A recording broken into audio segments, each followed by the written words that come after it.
Sejauh ini publik Indonesia telah disuguhi 2 kali debat ya. Yang pertama adalah debat Capres Anies Ganjar Prabowo, dan tadi malam debat antara Cawapres ya. Ada Caimin, kemudian Prof Mahfud MD dan Gibran. Nah, mari kita melihatnya secara jujur atau apa adanya bahwa di debat Capres Anies tampil cukup dominan ya di hadapan 2 capres yang lainnya, Ganjar dan Prabowo ya.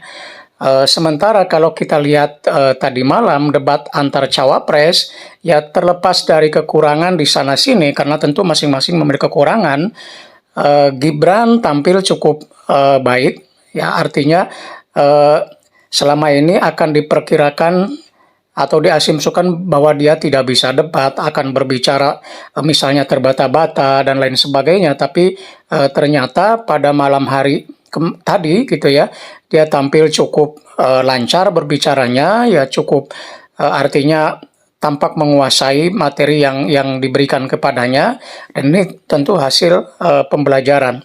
Nah, tentu saja ini harus dikatakan apa adanya ya.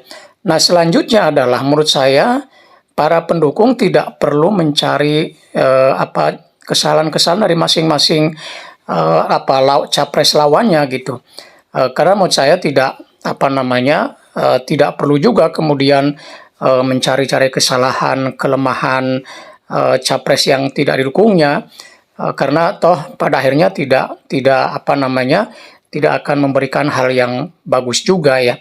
Karena sebenarnya seperti yang pernah saya katakan di video sebelumnya bahwa sebenarnya debat ya, baik debat capres maupun antar cawapres itu sesungguhnya tidak berpengaruh banyak itu terhadap elektabilitas dari calon baik presiden maupun wakil presiden ya. Karena sekali lagi bahwa pemilih Indonesia itu umumnya adalah pemilih yang tidak rasional atau pemilih tradisional, sehingga yang mungkin bisa dipengaruhi oleh debat itu hanyalah kelompok-kelompok rasional yang pada berbagai survei itu mereka masih belum memilih atau undecided voters. Karena itu menurut saya kalau memang misalnya capres atau cawapres lawan yang tampil bagus ya tinggal katakan saja. Sebaliknya kalau capres cawapres misalnya yang didukungnya tampil kurang dominan, ya sudah akui aja dan kemudian untuk berikutnya dipersiapkan lebih matang lagi.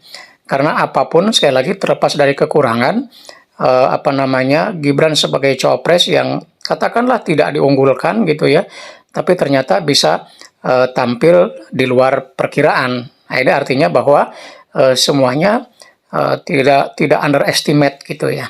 Jadi sekali lagi ya tidak perlu saling serang antar pendukung karena itu juga tidak ada gunanya. Sekali lagi karena memang debat capres ataupun capres ini pada akhirnya itu tidak menentukan kemenangan pada pemilihan presiden nanti. Demikian, mudah-mudahan ada manfaatnya. Sampai bertemu kembali di video berikutnya. Tetap semangat.